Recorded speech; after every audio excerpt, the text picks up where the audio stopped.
Dots അക്കാഡമിയുടെ ഒരു പുതിയ വീഡിയോയിലേക്ക് ഏവർക്കും സ്വാഗതം. ഇന്ത്യയിൽ നടപ്പിലാക്കിയ 5 ഇയർ പ്ലാൻസിനെ സംബന്ധിച്ച ഒരു വീഡിയോ സീരീസാണ് നമ്മൾ ചെയ്തു വരുന്നത്. 2 സെഷൻസ് ആയിട്ടാണ് നമ്മൾ വീഡിയോ ചെയ്തിരിക്കുന്നത്.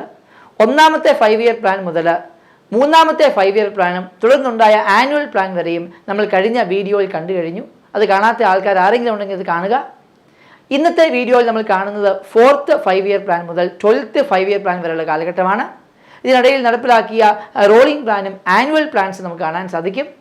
ഓരോ 5 ഇയർ പ്ലാനിൻ്റെയും അതിൻ്റെ ഇമ്പോർട്ടൻ്റ് ആയ ഒബ്ജക്റ്റീവ്സും അതിൻ്റെ കീ ഫീച്ചേഴ്സും നമ്മൾ ഈ വീഡിയോസിൽ ഡിസ്കസ് ചെയ്യുന്നുണ്ട്. നമുക്ക് 4th 5 ഇയർ പ്ലാൻ സ്റ്റാർട്ട് ചെയ്യാം.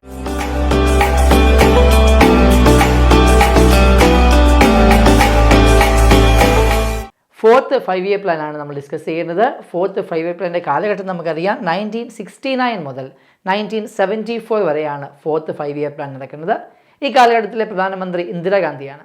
ഇപ്പോൾ 4th 5 ഇയർ പ്ലാനിൽ തൊട്ട് മുമ്പായിട്ട് നമ്മൾ 3 ആനുവൽ പ്ലാൻസ് കണ്ടു.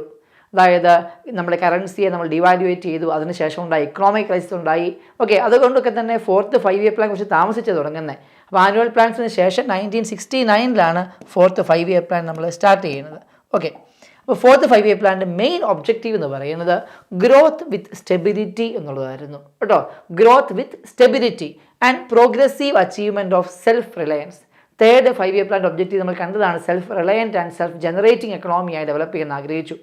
എന്നാൽ പിന്നീട് കറൻസി ഡിവാലുവേഷനൊക്കെ സംഭവിച്ചു, ഫിനാൻഷ്യൽ ക്രൈസിസ് ഉണ്ടായി. എന്നാൽ 4th 5 ഇയർ പ്ലാനിൽ വീണ്ടും നമ്മൾ പുതിയ ഒബ്ജക്റ്റീവ് കൊണ്ടുവരികയാണ്, ഗ്രോത്ത് വിത്ത് സ്റ്റെബിലിറ്റി. ഇപ്പോൾ ഈ 4th 5 ഇയർ പ്ലാനും ഡിസൈൻ ചെയ്തത് ഗാഡ്ജിലാണ്. നമ്മൾ കണ്ടു 3rd 5 ഇയർ പ്ലാൻ നമ്മൾ ഗാഡ്ജിൽ യോജന എന്ന് വിളിച്ചത്. 4th 5 ഇയർ പ്ലാൻ നമ്മൾ ഗാഡ്ജിൽ ഫോർമുല എന്ന് വിളിക്കുന്നു. ഓക്കെ, മറക്കാതിരിക്കുക. 4th 5 year plan is also known as Gadgil formula. ഈ 4th 5 ഇയർ പ്ലാനിൻ്റെ കാലഘട്ടത്തിൽ ഇന്ദിരാഗാന്ധി ഗവൺമെൻറ് ബാങ്കിങ് നാഷണലൈസേഷൻ നടപ്പിലാക്കി. അങ്ങനെ ആദ്യമായിട്ട് 14 മേജർ ബാങ്കുകളെ നാഷണലൈസേഷന് വിധേയമാക്കി. അതുപോലെ തന്നെ ഇന്ത്യയിൽ ആദ്യമായി നമ്മുടെ drought prone area program introduce ചെയ്യുന്നതും ഈ പറയുന്ന 4th 5 ഇയർ പ്ലാൻ കാലഘട്ടത്തിലാണ്. ഈ കാലഘട്ടത്തിൽ തന്നെ ബഫർ സ്റ്റോക്ക് എന്ന് പറയുന്ന കൺസെപ്റ്റ്, ബഫർ സ്റ്റോക്കുകൾ, എന്തെങ്കിലും ക്രൈസിസ് ഉണ്ടായിക്കഴിഞ്ഞാൽ ഉടനെ ഫുഡ് സപ്ലൈ ചെയ്യാൻ ആവശ്യമായ ബഫർ സ്റ്റോക്സ് കീപ്പ് ചെയ്യണം എന്ന രീതിയിൽ ബഫർ സ്റ്റോക്ക് എന്ന് പറയുന്ന കൺസെപ്റ്റ് ഡെവലപ്പ് ചെയ്യുന്നു. അതേപോലെ തന്നെ ഇൻഡോ പാക് വാർ നടക്കുന്ന 2ാമത്തെ വാർ നടക്കുന്നത് 1971, അതും ഈ 4th 5 ഇയർ പ്ലാൻ പീരീഡിലാണ്. ഓക്കെ, അപ്പോൾ വളരെ ലിമിറ്റഡ് ആയിട്ടുള്ള ഇൻഫർമേഷൻസ് നമ്മൾ പഠിച്ചു വെക്കുക. അതായത് 5 ഇയർ പ്ലാനിനെ സംബന്ധിച്ച് ഒരുപാട് ഇൻഫർമേഷൻസ് അവൈലബിൾ ആണ്. എങ്കിൽ എക്സാം പെർസ്പെക്റ്റീവ് നമ്മൾ വളരെ ലിമിറ്റഡായി പഠിച്ചു വെക്കുക, കൃത്യമായി റിവൈസ് ചെയ്തുകൊണ്ടിരിക്കുക. അപ്പം നമ്മൾ 4th 5 ഇയർ പ്ലാൻ നമുക്ക് ഒന്നുകൂടി നോക്കാം.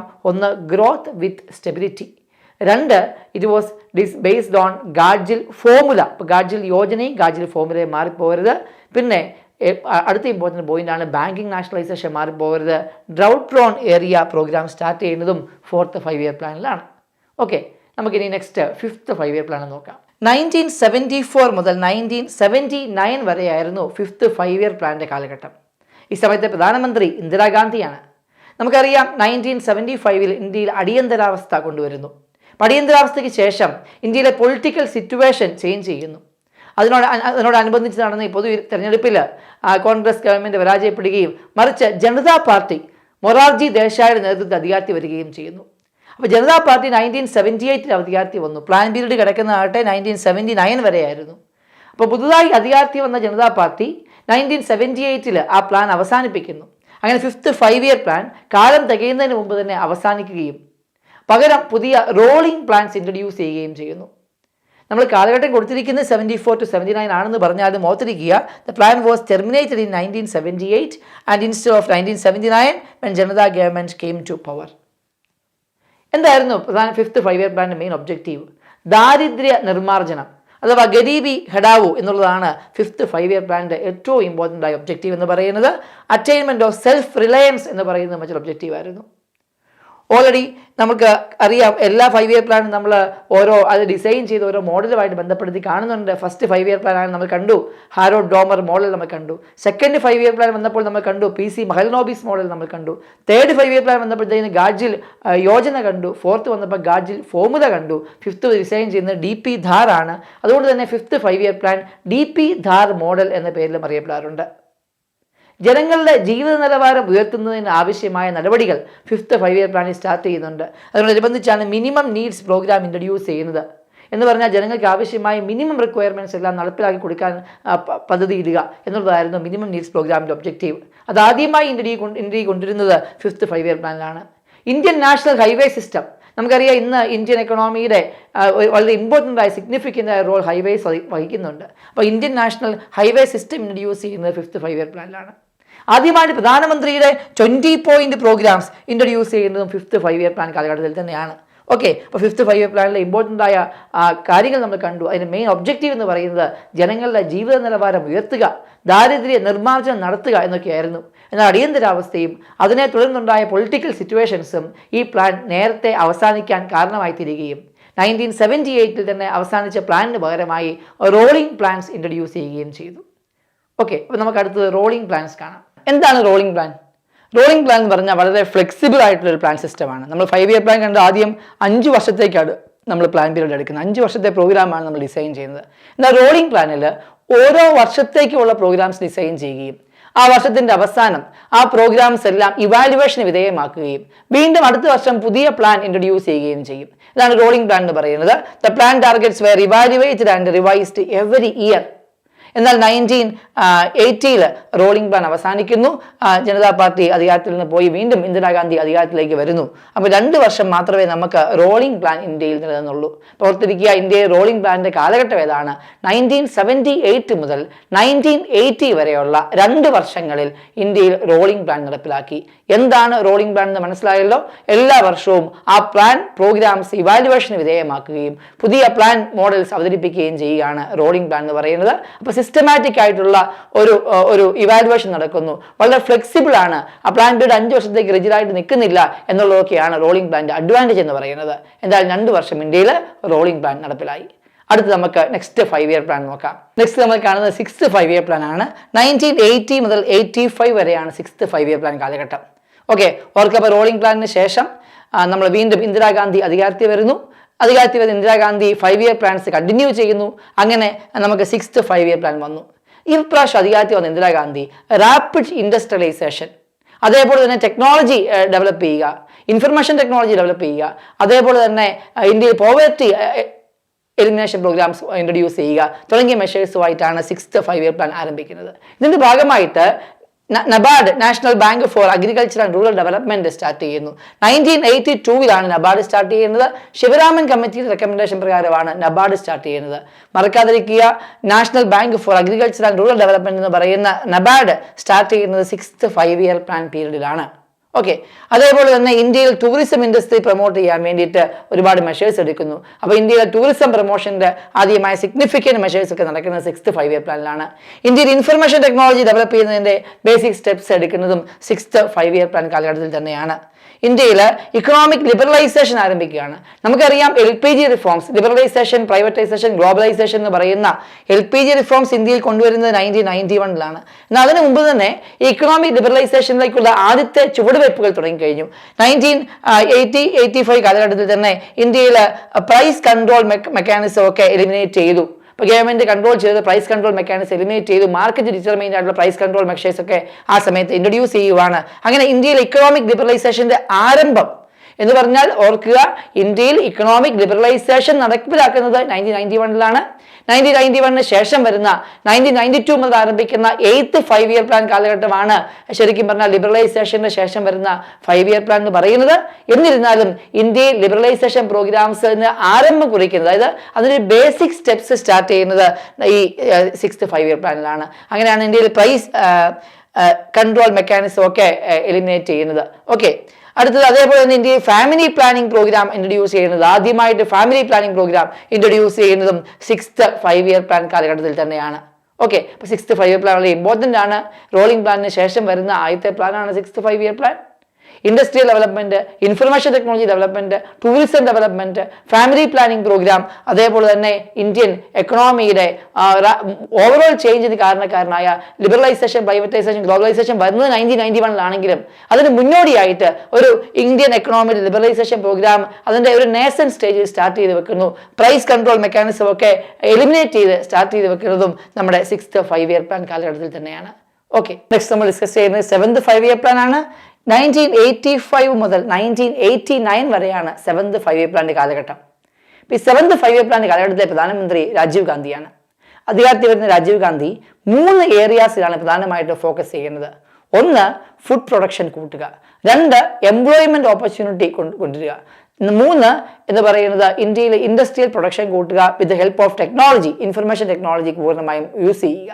അപ്പം എംപ്ലോയ്മെന്റ് ഓപ്പർച്യൂണിറ്റി കൂട്ടുക, അതുവഴി സോഷ്യൽ ജസ്റ്റിസ് നടപ്പിലാക്കുക എന്നൊരു പ്രിൻസിപ്പിൾ നമുക്ക് കൊണ്ടുവരുന്നത് ഈ പറയുന്ന 7th 5-year പ്ലാനിലൂടെയാണ്. Okay, social justice through employment opportunity. അപ്പോൾ 7th 5-year പ്ലാന്റെ objective, main objectives എന്ന് പറയുന്നത് തന്നെ എംപ്ലോയ്മെന്റ് ഓപ്പർച്യൂണിറ്റി കൂട്ടുക എന്നുള്ളതും അതേപോലെ തന്നെ ഫുഡ് പ്രൊഡക്ഷൻ കൂട്ടുക എന്നുള്ളതായിരുന്നു. ഓക്കെ, ഇനി നമുക്ക് അടുത്ത കേസിലേക്ക് നോക്കാം. അടുത്ത് നമ്മൾ കാണാൻ പോകുന്നത് ആനുവൽ പ്ലാൻ ആണ്. കാരണം 1990 ആയപ്പോഴത്തേക്ക് തന്നെ ഗൾഫ് വാർ ഉണ്ടായി, എക്കണോമിക് ക്രൈസിസ് ഇന്ത്യയിൽ ആരംഭിച്ചു, ഇന്ത്യയിലെ റിസർവ് സിസ്റ്റം വളരെ വീക്ക് ആകുകയും തികച്ച് 3 ആഴ്ചത്തേക്കൂടെയുള്ള ഇമ്പോർട്ടിനുള്ള ഒരു ഇൻകം മാത്രമായി, റിസർവ് മാത്രമായി അവശേഷിക്കുകയും ചെയ്തു. അങ്ങനെ IMFന്റെ ന്യൂ ഇക്കണോമിക് റിഫോംസ് ഇന്ത്യയിൽ നടപ്പിലാക്കാൻ വേണ്ടി തീരുമാനിക്കുകയും ചെയ്യുന്നു. ഈ കാലഘട്ടത്തിലുള്ള ആനുവൽ പ്ലാൻസ് ആണ് നമ്മൾ അടുത്തായിട്ട് കാണാൻ പോകുന്നത്. 1990 to 1992 2 ആനുവൽ പ്ലാൻസ് ഇൻട്രൊഡ്യൂസ് ചെയ്യുന്നു. ഓൾറെഡി നമ്മൾ പറഞ്ഞു, ഇന്ത്യയുടെ എക്കണോമിക് കണ്ടീഷൻ വളരെ മോശമായതുകൊണ്ട് 5-year പ്ലാൻ വളരെ പെട്ടെന്ന് ഇംപ്ലിമെന്റ് ചെയ്യാൻ സാധിച്ചില്ല. അതേപോലെ തന്നെ ഇന്ത്യയിൽ ന്യൂ ഇക്കണോമിക് റിഫോംസ് ഇൻട്രൊഡ്യൂസ് ചെയ്യാൻ പോവുകയാണ്. ആദ്യമായിട്ടല്ല ഇന്ത്യയിൽ ആനുവൽ പ്ലാൻസ് ഇൻട്രൊഡ്യൂസ് ചെയ്ത് നമുക്കറിയാം. 1966 മുതൽ 1969 വരെ ഓൾറെഡി നമ്മൾ ഫസ്റ്റ് ഒരു ആനുവൽ പ്ലാൻ 3 വർഷം കണ്ടതാണ്. അപ്പം this is the time of second plan holiday എന്ന് വിളിക്കാം. ആനുവൽ പ്ലാൻസ് അവതരിപ്പിച്ചപ്പോൾ നമ്മൾ പ്ലാൻ ഹോളിഡേ എന്ന് വിളിച്ചത്. സെക്കൻഡ് പ്ലാൻ ഹോളിഡേ പീരീഡ് ആണ് നമുക്ക് കാണാൻ സാധിക്കുന്നത് 1990 മുതൽ 1992 വരെ. ഇതിൽ തന്നെ 1991 വളരെ ഇമ്പോർട്ടൻ്റ് ആണ്. 1991 സമയത്തെ പ്രധാനമന്ത്രി PV നരസിംഹറാവു ആണ്, ഫിനാൻസ് മിനിസ്റ്റർ മൻമോഹൻ സിംഗ് ആണ്. അപ്പോൾ ഈ 1991 നമ്മൾ ന്യൂ ഇക്കണോമിക് പോളിസീസ് ഇന്ത്യയിൽ ഇൻട്രൊഡ്യൂസ് ചെയ്യുന്നു. ലിബറലൈസേഷൻ, പ്രൈവറ്റൈസേഷൻ, ഗ്ലോബലൈസേഷൻ എന്ന് പറഞ്ഞ LPG റിഫോംസ് ഇൻട്രൊഡ്യൂസ് ചെയ്യുന്നത് 1991 പറഞ്ഞാൽ ഇന്ത്യൻ എക്കണോമി ഒരു ഇൻ്റർനാഷണൽ സ്റ്റാൻഡേർഡ്സിലേക്ക് മാറ്റപ്പെടുന്നത് 1991 ആ സമയത്ത് ഇന്ത്യയിൽ നടക്കുന്നത് ആനുവൽ പ്ലാൻസ് ആണ്. അപ്പോൾ അടുത്ത് വരുന്ന 8th 5-year പ്ലാൻ ഈ ഇക്കണോമിക് ലിബറലൈസേഷൻ്റെ പൂർണ്ണമായ പ്രയോജനം ഉൾക്കൊണ്ടൊരു പ്ലാൻ ആയിരുന്നു. നെക്സ്റ്റ് നമുക്ക് 8th 5-year പ്ലാൻ കാണാം. 1992 മുതൽ 1997 വരെയാണ് 8th 5-year പ്ലാൻ കാലഘട്ടം. PV നരസിംഹറാവു ആണ് ആ സമയത്ത് ഇന്ത്യൻ പ്രധാനമന്ത്രി. ഓൾറെഡി നമ്മൾ കണ്ടു 1991 നരസിംഹറാവു പ്രധാനമന്ത്രിയായിരിക്കുന്ന കാലഘട്ടത്തിൽ തന്നെയാണ് ഇന്ത്യയിൽ ന്യൂ ഇക്കണോമിക് റിഫോംസ് അവതരിപ്പിച്ചത്. അപ്പോൾ ന്യൂ ഇക്കണോമിക് റിഫോംസിന് ശേഷം വന്ന ആദ്യത്തെ 5-year പ്ലാൻ ആണ് 8th 5-year പ്ലാൻ. അതുകൊണ്ട് തന്നെ ഇന്ത്യൻ എക്കണോമിക് റിഫോംസുമായിട്ട് ബന്ധപ്പെട്ട 5-year പ്ലാൻ ചോദിച്ചാൽ 8th 5-year പ്ലാൻ നമുക്ക് ആൻസർ കൊടുക്കാം. മറക്കാതിരിക്കുക, ന്യൂ ഇക്കണോമിക് പോളിസി 1991 വരുന്നു, 1992 8th 5-year പ്ലാൻ നിലവിൽ വരികയും ചെയ്യുന്നു. ഇപ്പോൾ 8th 5-year പ്ലാൻ്റെ മെയിൻ ഒബ്ജക്റ്റീവ് എന്ന് പറയുന്നത് തന്നെ ഒന്ന് reduction of deficit and foreign ഡെപ്റ്റ്. ഓക്കെ, ഇന്ത്യയുടെ പൊതുകടം, ഫോറിൻ കടം കുറയ്ക്കുക, ഇന്ത്യയിൽ ഡെഫിസിറ്റുകൾ, ഫിസ്ക്കൽ ഡെഫിസിറ്റും റവന്യൂ ഡെഫിസിറ്റും ഒക്കെ കുറയ്ക്കുക എന്നുള്ളതായിരുന്നു ഈ പറയുന്ന 8th 5-year പ്ലാൻ്റെ ഒരു മെയിൻ ഒബ്ജക്റ്റീവ് എന്ന് പറയുന്നത്. ഓക്കെ, 8th 5-year പ്ലാൻ്റെ കാലഘട്ടത്തിലാണ് ഇന്ത്യ ആദ്യമായിട്ട് ഇൻഡിക്കേറ്റീവ് പ്ലാനിങ് ഇൻട്രൊഡ്യൂസ് ചെയ്യുന്നത്. മറക്കാതിരിക്കുക, ഇന്ത്യയിൽ സെൻട്രലൈസ്ഡ് പ്ലാനിങ് മാറി ഇൻഡിക്കേറ്റീവ് പ്ലാനിങ് ആദ്യമായി കൊണ്ടുവരുന്നത് 8th 5-year പ്ലാനാണ്. എന്താണ് ഇൻഡിക്കേറ്റീവ് പ്ലാനിങ് എന്ന് പറയുന്നത്? ക്ലിയറായ എക്കണോമിക് ഇൻഫർമേഷൻ പാസ് ചെയ്യുക, അതുവഴി പ്രൈവറ്റ് സെക്ടറിനും കൂടെ എക്കണോമിയിൽ ആക്റ്റീവായി പാർട്ടിസിപ്പേറ്റ് ചെയ്യാൻ സാധിക്കുക, കൃത്യമായി ടാർഗറ്റുകൾ സെറ്റ് ചെയ്യാൻ വേണ്ടി പ്രൈവറ്റ് സെക്ടറിന് സാധിക്കുക, അതുവഴി എക്കണോമിക് അച്ചീവ്മെൻറ്റ് ഉണ്ടാക്കിയെടുക്കുക എന്നുള്ളതാണ് ഇൻഡിക്കേറ്റീവ് പ്ലാനിങ് എന്ന് പറയുന്നത്. അപ്പോൾ ഇൻഡിക്കേറ്റീവ് പ്ലാനിങ് ആദ്യമായി ഇന്ത്യ ഇൻട്രൊഡ്യൂസ് ചെയ്യുന്നത് 1992-97 നടക്കുന്ന 8th 5-year പ്ലാൻ കാലഘട്ടത്തിലാണ്. ഓക്കെ, അതേപോലെ തന്നെ India world trade centre WTO member ആകുന്നതും ഈ പറയുന്ന 8th 5-year പ്ലാൻ കാലഘട്ടത്തിലാണ്. ഇന്ത്യ WTO മെമ്പർ ആകുന്നത് 1995 ജാനുവരി 1 മറക്കാതിരിക്കുക, ഇന്ത്യ WTO മെമ്പർ ആകുന്നത് 8th 5-year പ്ലാൻ കാലഘട്ടത്തിലാണ്. ഓക്കെ, അപ്പോൾ മോഡേണൈസേഷൻ ഓഫ് ഇന്ത്യൻ ഇൻഡസ്ട്രീസ് എന്ന് പറയുന്നതും അതേപോലെ തന്നെ ഡെഫിസിറ്റ് കുറയ്ക്കുക എന്ന് പറയുന്നതും ഇന്ത്യയിലെ ഫോറിൻ ഡെപ്റ്റ് കുറയ്ക്കുക എന്ന് പറയുന്നതും ഒക്കെ ആയിരുന്നു 8th 5-year പ്ലാൻ്റെ main objective. Next നമുക്ക് 9th 5-year പ്ലാൻ കാണാം. 1997 മുതൽ 2002 വരെയാണ് 9th 5-year പ്ലാൻ്റെ കാലഘട്ടം. അപ്പോൾ ഈ കാലഘട്ടം എന്ന് പറയുമ്പോൾ ഇന്ത്യക്ക് സ്വാതന്ത്ര്യം കിട്ടി 50 വർഷമായി. അപ്പോൾ ഇന്ത്യയുടെ സ്വാതന്ത്ര്യം കിട്ടി 50ാമത്തെ വർഷം ആഘോഷിക്കുമ്പോഴാണ് നമ്മൾ 9th 5-year പ്ലാൻ ഇൻട്രൊഡ്യൂസ് ചെയ്യുന്നത്. 9th 5-year പ്ലാൻ കാലഘട്ടത്തെ പ്രധാനമന്ത്രി AB വാജ്പേയി ആണ്. ഇതിൻ്റെ മെയിൻ ഒബ്ജക്റ്റീവ് എന്ന് പറയുന്നത് focus growth with social justice and equality എന്നുള്ളതാണ്. ഓക്കെ, അപ്പം ഇന്ത്യയുടെ പോവർട്ടി എലിമിനേഷൻ പൂർണ്ണമായും നടപ്പിലാക്കുക, അതേപോലെ തന്നെ ഇന്ത്യയിലെ എക്കണോമിക് ഗ്രോത്ത് കൊണ്ടുവരിക, എംപ്ലോയ്മെൻറ്റ് ഓപ്പർച്യൂണിറ്റി കൂട്ടുക തുടങ്ങിയവയ്ക്കായിരുന്നു ഇതിൻ്റെ മെയിൻ ലക്ഷ്യങ്ങൾ എന്ന് പറയുന്നത്. ഇത് അച്ചീവ് ചെയ്യാൻ വേണ്ടി നമ്മൾ സ്പെഷ്യൽ ആക്ഷൻ പ്ലാൻസ് സ്റ്റാർട്ട് ചെയ്തു, SIP പ്രോഗ്രാം സ്റ്റാർട്ട് ചെയ്തു. 5 സെക്ടറിലായിട്ടാണ് SIP പ്രോഗ്രാം സ്റ്റാർട്ട് ചെയ്യുന്നത്. ഹെൽത്ത് സെക്ടറിൽ, എഡ്യൂക്കേഷൻ സെക്ടറിൽ, ഇൻഫ്രാസ്ട്രക്ചർ ഡെവലപ്മെൻറ്റിൽ, ഡ്രിങ്കിങ് വാട്ടറിൽ, അതേപോലെ തന്നെ നമുക്ക് ഫുഡ് ആൻഡ് അഗ്രികൾച്ചറൽ ഡെവലപ്മെൻറ്റിന് വേണ്ടിയിട്ടൊക്കെ നമ്മൾ സ്പെഷ്യൽ ആക്ഷൻ പ്ലാൻ സ്റ്റാർട്ട് ചെയ്തു. അപ്പോൾ ഈ സ്പെഷ്യൽ ആക്ഷൻ പ്ലാൻസ് വഴി ഒരു പർട്ടിക്കുലർ ടാർഗറ്റ് ഡിസൈഡ് ചെയ്യും. ആ ടാർഗറ്റഡ് കാര്യങ്ങൾ ആ പർട്ടിക്കുലർ ടൈമിനുള്ളിൽ ടൈം ബൗണ്ടഡായിട്ട് അച്ചീവ് ചെയ്യണം. അപ്പം അങ്ങനെ ഒരു ഓവറോൾ എക്കണോമിക് ഡെവലപ്മെൻറ്റ് എല്ലാ സെക്ടറിലും കൊണ്ടുവരിക എന്നുള്ളതായിരുന്നു 9th പ്ലാൻ പീരീഡിലെ കാലഘട്ടം. ഈ കാലഘട്ടത്തിലാണ് സർവശിക്ഷ അഭിയാൻ നമ്മൾ ഇൻട്രൊഡ്യൂസ് ചെയ്യുന്നത്. അപ്പോൾ 9th പ്ലാൻ വളരെ ഇമ്പോർട്ടൻ്റ് ആയ ഒരു പ്ലാനാണ്. ഇന്ത്യയുടെ ഓവറോൾ എക്കണോമിക് ഡെവലപ്മെൻറ്റിന് വേണ്ടി 9th പ്ലാൻ നമ്മളെ ഹെൽപ്പ് ചെയ്തു. നെക്സ്റ്റ് നമുക്ക് 10th പ്ലാൻ നോക്കാം. 10th 5 year പ്ലാനിൻ്റെ കാലഘട്ടം നമുക്ക് നോക്കാം. 2002 മുതൽ 2007 വരെയാണ് 10th 5 year പ്ലാൻ കാലഘട്ടം. ഈ കാലഘട്ടത്തിലെ പ്രധാനമന്ത്രി AB വാജ്പേയി തന്നെയാണ്. 9th 5 year പ്ലാൻ കാലഘട്ടത്തിൽ നമ്മൾ കണ്ടു AB വാജ്പേയിയെ. 10th 5 year പ്ലാൻ നമ്മൾ AB വാജ്പേയി നമ്മൾ കാണുന്നു. വീണ്ടും നമുക്ക് നോക്കാം. ഇതിനകത്തെ മെയിൻ ടാർഗറ്റ് എന്ന് പറയുന്നത് 8% GDP ഗ്രോത്ത് ഉണ്ടാക്കുക എന്നുള്ളതായിരുന്നു. എന്നാൽ GDP ഗ്രോത്ത് മാത്രമായിരുന്നില്ല മെയിൻ ടാർഗറ്റ്. അതുകൂടാതെ തന്നെ ഇന്ത്യയുടെ ഓവറോൾ ഡെവലപ്മെൻറ്റ്, എസ്പെഷ്യലി ഒരു സോഷ്യൽ ജസ്റ്റിസ് നടപ്പിലാക്കാൻ വേണ്ടി കഴിഞ്ഞ പ്രാവശ്യം നമ്മൾ തീരുമാനിച്ചായിരുന്നു. അതിൻ്റെ ആഫ്റ്റർ എഫക്റ്റ് ആയിട്ട് നമ്മൾ മോണിറ്ററബിൾ ടാർഗറ്റ്സ് കൊണ്ടുവരികയാണ്. കീ ഇൻഡിക്കേറ്റേഴ്സ് ഓഫ് ഡെവലപ്മെൻറ്റ് എന്ന് പറയുമ്പോൾ നമുക്കറിയാം അത് എക്കണോമിക് ഗ്രോത്തിൽ മാത്രം മെഷർ ചെയ്യാൻ പറ്റുന്ന കാര്യമല്ല. അപ്പോൾ എക്കണോമിക് ഗ്രോത്തിൽ മെഷർ ചെയ്യാൻ വേണ്ടി നമ്മൾ 8% ടാർഗറ്റ് വെച്ചു GDPക്ക്. അതുകൂടാതെ നമുക്ക് for example major polluter reverse clean ചെയ്യുക, അതേപോലെ തന്നെ പോർട്ടബിൾ ഡ്രിങ്കിങ് വാട്ടർ ആക്സസ് കൊടുക്കുക, ലിറ്ററസി റേറ്റ് ഇംപ്രൂവ് ചെയ്യുക, ഇൻഫൻറ്റ് മറ്റേണൽ മോർട്ടാലിറ്റി റേറ്റ് കുറയ്ക്കുക, അതേപോലെ തന്നെ ജെൻഡർ ഗ്യാപ്പ് ലിറ്ററസിയിലും എംപ്ലോയ്മെൻറ്റിലും ഒക്കെയുള്ള ജെൻഡർ ഗ്യാപ്പ് കുറയ്ക്കുക, വേജ് റേറ്റിലുള്ള ജെൻഡർ ഗ്യാപ്പ് കുറയ്ക്കുക തുടങ്ങിയ നമ്മുടെ ഡെവലപ്മെൻറ്റിൻ്റെ ഇൻഡിക്കേറ്റേഴ്സുകൾ നടപ്പിലാക്കാൻ വേണ്ടി നമ്മൾ തീരുമാനിച്ചു.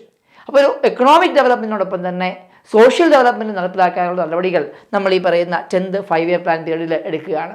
ഓക്കെ, അപ്പോൾ നമ്മൾ ഓർത്തിരിക്കുക 10th 5 year പ്ലാനിൻ്റെ മെയിൻ ടാർഗറ്റ് എന്ന് പറയുന്നത് 8% GDP ഗ്രോത്ത് റേറ്റ് ആയിരുന്നു.